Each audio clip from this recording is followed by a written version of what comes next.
নমস্কার বন্ধুরা, আজ আমরা হাওড়া স্টেশন থেকে কামাখ্যা মায়ের দর্শনে আসামের দিকে রওনা দিয়েছি। ট্রেন যাত্রা শুরু হয়েছে। আস্তে আস্তে ট্রেন যাচ্ছে তার নিজের গতিতে।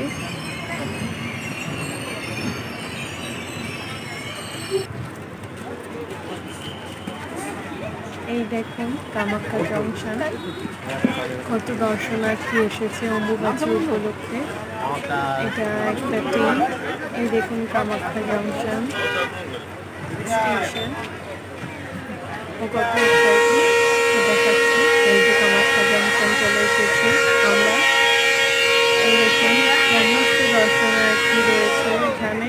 এই যে একটা টেন্ট দেখতে পাচ্ছেন, এখানে সবাই রয়েছে। রাত্রিরে থাকবে, এখানেই খাবে, আর খাওয়া দাওয়ার এখানে তো কোনো দাম নেই।